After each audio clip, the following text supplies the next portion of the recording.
for traffic. This design stiffened the bridge.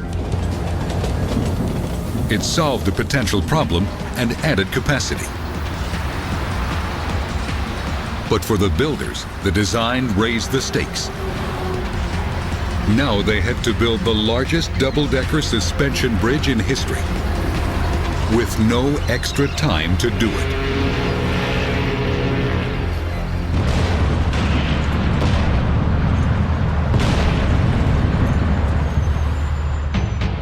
First, the building site was leveled.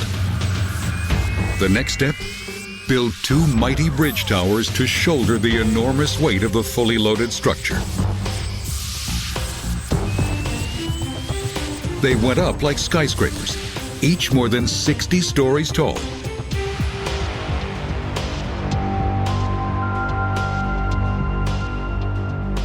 From these dizzying perches, heavy steel suspension cables would need to be hung to support the massive road deck.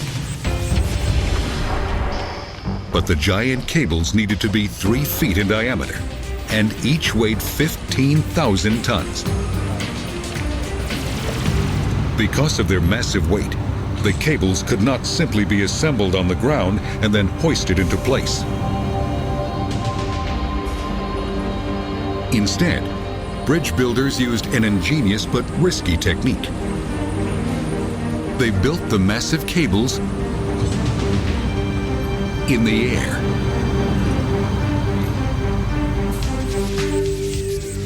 Two spinning wheels shuttle several small strands at a time back and forth across the towers, each pass adding girth to the massive cables.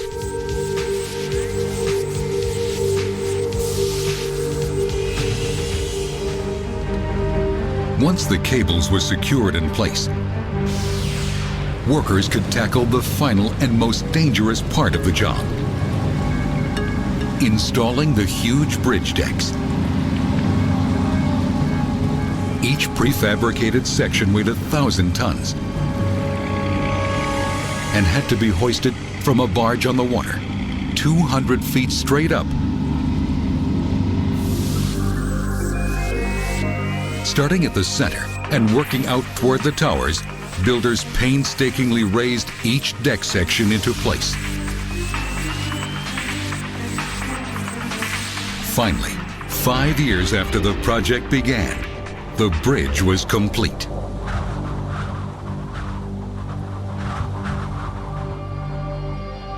It was quite staggering to me and to others, I think, that we had constructed this monument, the sort of bridge to the future. The completion of the bridge and the tunnel provided the two crucial water links on the route from the city to its new airport.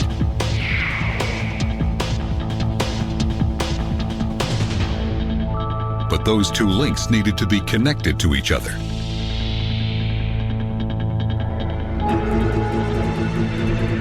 The project called for two brand new highways.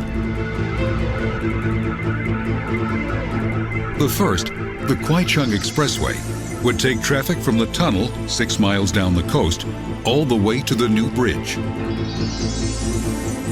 Building it through the congested Kowloon Port District was like trying to arc a bridge over a raging river.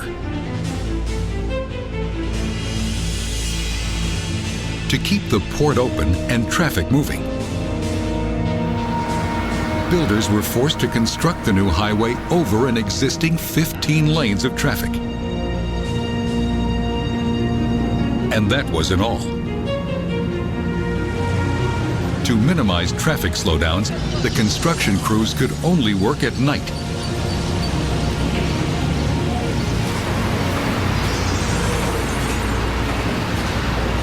Road crews raced to bolt together Hong Kong's first ever highway in the sky.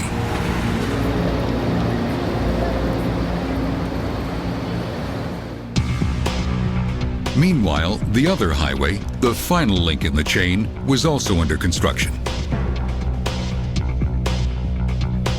This 8-mile road, called the North Lantau Expressway, would take traffic from the bridge to the airport. But this last leg also presented a major engineering challenge. The terrain where the highway was to go was made up of rocky, steep hills.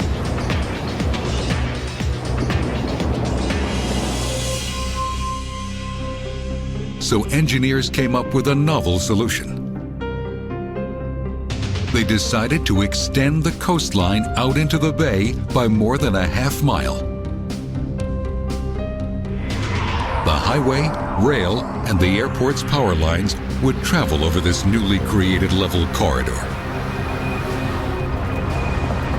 Builders dumped more than 25 million tons of rock into the ocean. Enough stone to build a 5-foot-high wall from Washington, D.C. to San Francisco. As a consequence of the high level of activity, we actually crammed into 4 to 5 years, 10 to 15 years of work effort. When this final link was finished, the route would be complete. A brand new thoroughfare winding its way from the airport along 8 miles of coastal highway, across one of the world's longest suspension bridges, over 6 miles of elevated highway, through an underwater tunnel into downtown Hong Kong.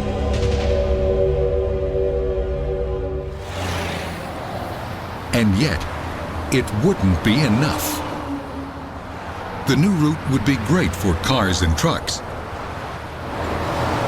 but it would do nothing for the 2.4 million people who use the subway.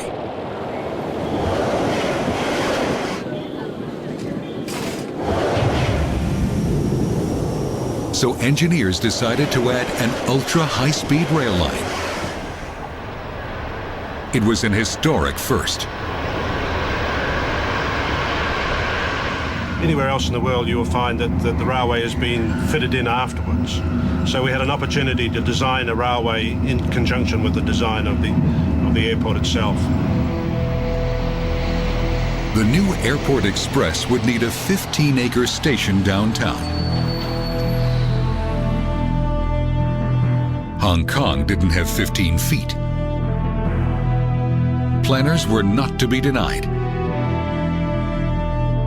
Engineers created 50 acres of new land in Victoria Harbour.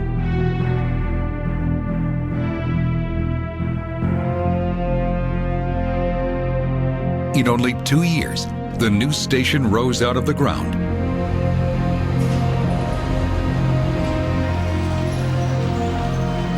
A foyer to the distant airport.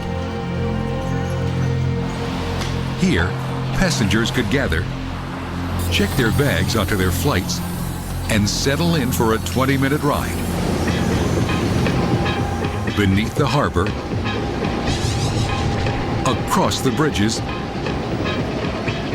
along the coast, and step off the train inside the world's largest passenger terminal.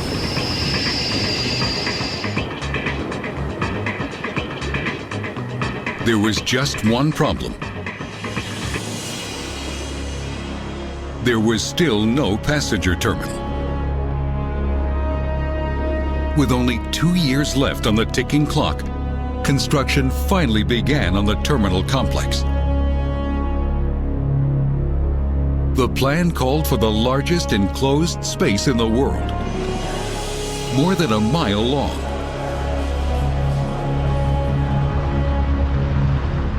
But as builders